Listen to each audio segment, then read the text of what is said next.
A perplexing time persists, so you ponder it all, asking, why'd you run from me?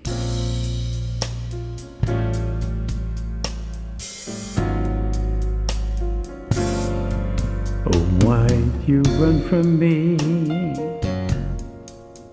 I wish you'd let me know how long you plan to be and where you plan to go. I've heard there's a time when lovers have to say so long, goodbye, farewell. It's really been swell, and have a nice day. There comes a time when love is gone. There comes a time without a song. Still I keep asking, why'd you have to run from me? Why'd you run from me? I really need to know, oh, why this have to be, and why'd you have to go? Was I so wrong to think you'd hear me out and meet at our old place to talk it through face to face? And understanding could begin. We've been through it all, the thick and the thin. Don't make me ask you, why'd you have to run from me? Was I no good? So uncaring? Come on, girl, you gotta give it to me straight. Won't you hold on? Let me back into your life.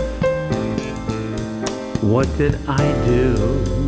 Was I too much, or maybe not enough for you?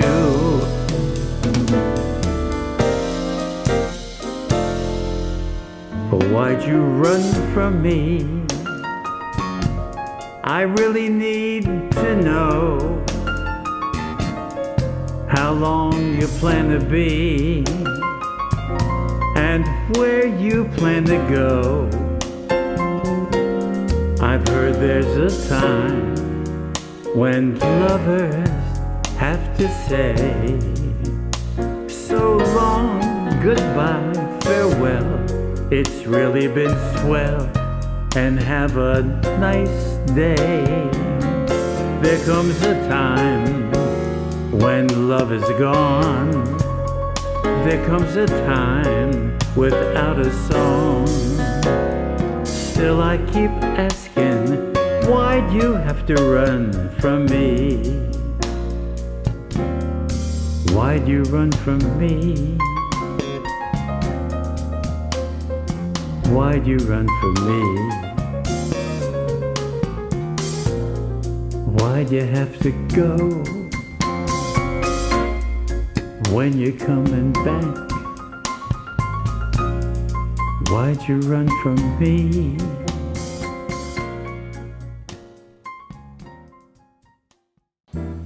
That is somewhat of a sad song, but thoughtful.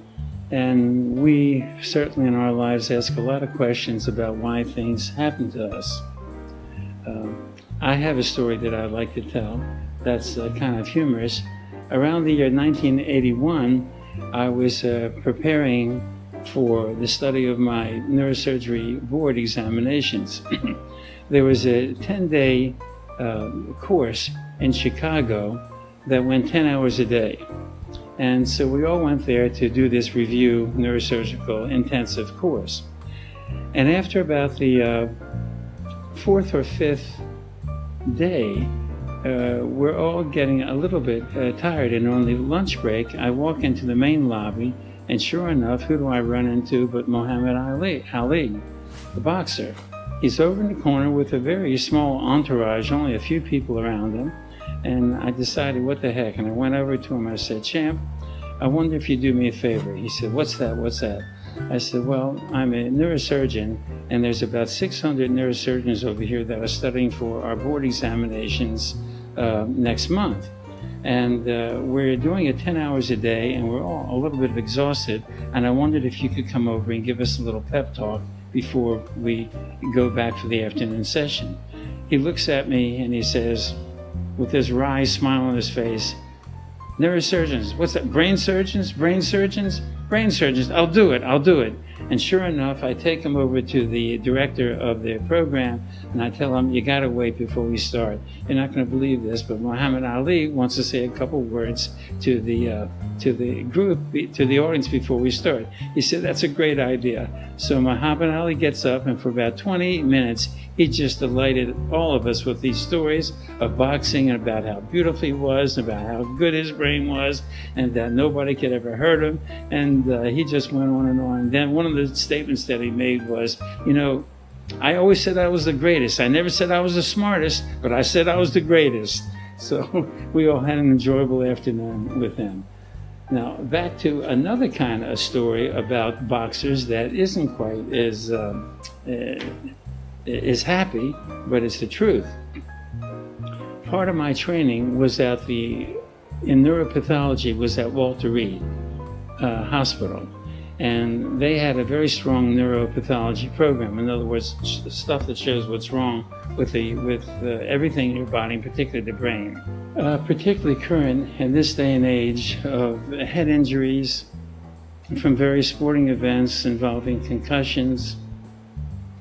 The worst offender appears at this point being boxing, with combatants just battling each other with repetitive blows to the head, and football and soccer and any other sport where there's contact.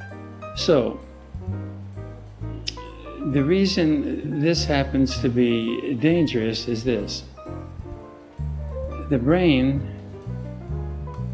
is kind of soft, and it sits inside the skull, which is hard.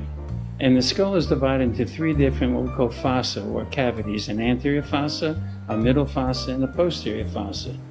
Particularly the anterior middle fossa are separated by a bone called the sphenoid bone, and it has wings to it. It's called sphenoid wings. And the word sphenoid comes from the ancient Roman and Greek times when they built arches. The headstone in those arches was called a keystone because that supported the legs of the arch. Well, anyway, the sphenoid bone is named because that is the main bone in the skull that supports all the other surrounding bones. There are sharp edges. Let's just talk about the sphenoid wing there. And the temporal lobe sits in, for example, in the middle fossa. And when the brain sustains a blow to the head in either direction, there are counter-coup movements of the brain, either forward and back or side to side, or even at an angle. And every time that happens, parts of the soft brain hits against one of these tough ledges, either in the anterior fossa, the middle fossa, or even the posterior fossa, or the surrounding bone. So whenever this happens, you're going to have loss of brain neurons. When you have loss of brain neurons, they don't grow back, they just die. And when they die, then the body has to get rid of this detritus, D-E-T-R-I-T-U-S, in other words, this debris of brain. So it moves away all this brain debris. And what does it leave? It leaves holes in the brain, like a Swiss cheese. Now, not Swiss cheese, I'm talking about like the logo for the Green Bay Packers, where they wear Swiss cheese hats. No, these are real holes in the brain, and they're called Swiss cheese brains. Now, when I was a resident, we did our neuropathology at the Walter Reed Hospital, and there we had a wonderful professor named Kenny Earl, who kind of looked like John Wayne type from Texas. And he had the biggest collection of Swiss cheese brains ever accumulated in one place. And to go around and see these brains of all different sizes and all these different holes in different places was really incredibly impressive, and wanted you to be careful about protecting your head when you're driving either a motorcycle, a scooter, or a bicycle, or any of these things that we're always alerted to now, to wear good support for your head.